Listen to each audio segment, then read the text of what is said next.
The labor market is changing. The way people work, the relationship with employers is changing. We have people that have temporary contracts, others work part-time, others are becoming self-employed or presumably self-employed. So these changes in the labor market have big implications on social protection.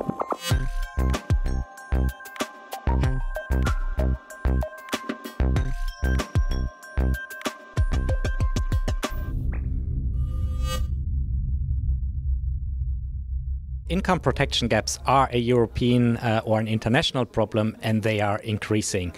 At the same time, working lives are changing fundamentally as people work and live longer, but also as we see the fourth industrial revolution kicking in and new types of works evolving. Discussing about income gaps is insofar important as we need to make sure if the changing workforce still finds itself covered by the existing systems that we have. And for the time being, I think it's very much a national debate.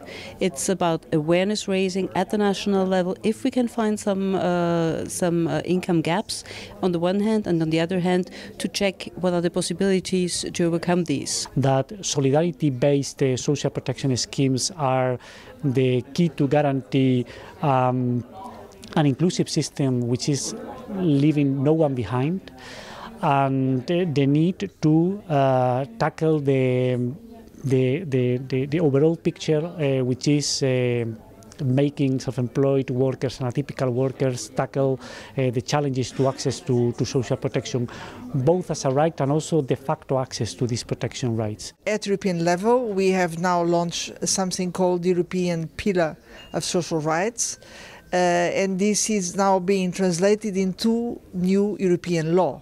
Last week we voted in Strasbourg a new framework to make sure that everybody can count on a decent and transparent labor contract, and everybody should contribute and benefit from social protection. Well, the European Pillar of Social Rights was a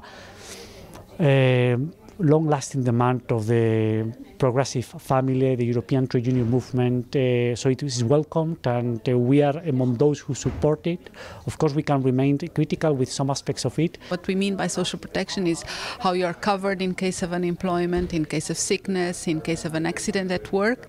The European Commission has last March made a proposal for a Council recommendation on access to social protection for all workers and the self-employed, and we believe that everyone who is working should have access to unemployment benefits, sickness benefits, pensions, paternity and maternity benefits, and accidents at work. So our proposal for the recommendation aims at bringing the member states to discuss more about these issues and making sure that we stimulate a wave of reforms at national level.